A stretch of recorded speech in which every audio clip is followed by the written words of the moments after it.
Airport customs ಅಧಿಕಾರಿಗಳ ಕಾರ್ಯಾಚರಣೆಯಲ್ಲಿ ಅಕ್ರಮವಾಗಿ ಪ್ರಾಣಿಗಳನ್ನು ಸಾಗಾಟ ಮಾಡುತ್ತಿದ್ದ ಇಬ್ಬರನ್ನ ಬಂಧನಕ್ಕೆ ಒಳಪಡಿಸಲಾಗಿದೆ.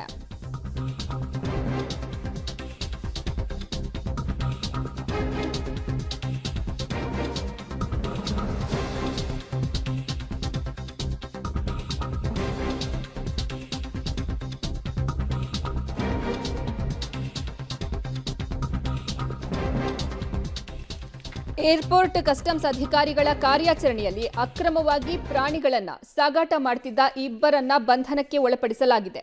ಮಲೇಷ್ಯಾದಿಂದ ಬೆಂಗಳೂರಿಗೆ ವಿಮಾನದಲ್ಲಿ ಪ್ರಾಣಿಗಳ ಸಾಗಾಟವನ್ನ ಮಾಡ್ತಾ ಇದ್ರು. ಟ್ರಾಲಿ ಬ್ಯಾಗ್ನಲ್ಲಿ ಆಮೆ, ದೊಡ್ಡ ಆಮೆ ಹಾಗೂ ಹಲ್ಲಿ ಸೇರಿದಂತೆ ಬಾವಲಿ ಮರಿಗಳು ಹೀಗೆ ವಿವಿಧ ಪ್ರಾಣಿಗಳ ಸಾಗಾಟವನ್ನ ಮಾಡ್ತಾ ಇದ್ರು.